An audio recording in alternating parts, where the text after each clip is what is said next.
Few symbols convey the mysteries of ancient consciousness more potently than the Great Sphinx of Giza. Just south of the Great Pyramid on the west bank of the Nile River, this mythical limestone creature has the body of a lion and the head of a human.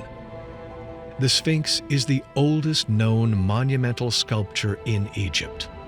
According to mainstream scholars, it was built by ancient Egyptians during the reign of the Pharaoh Khafre between the dates 2558 and 2532 BC. But in 1992, author and independent Egyptologist John Anthony West claimed that the Great Sphinx of Giza was not carved in 2500 BC, but 9,000 to 10,000 years earlier, before Egypt was a desert, and even before the dawn of man as we know it.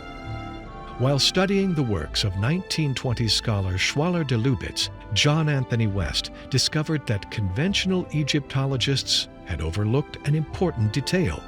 The body of the Sphinx bore distinct markings of water erosion.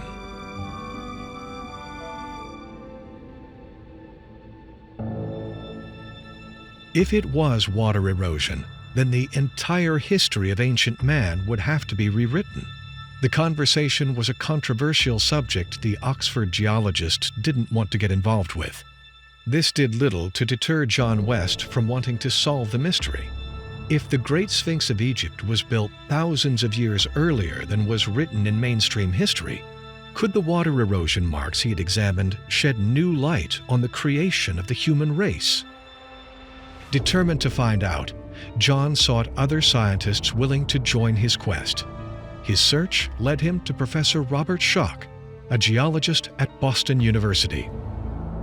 I first went to see the Sphinx in 1990, and I noticed immediately that there was a disconnect because the weathering and erosion that I saw on the Sphinx was not compatible with Sahara desert hyper-arid conditions. What I was seeing, I was convinced, was precipitation, weathering, and erosion from rainfall, from water beating down on it. Now, how do you have that when it's been Sahara desert for 5,000 or more years?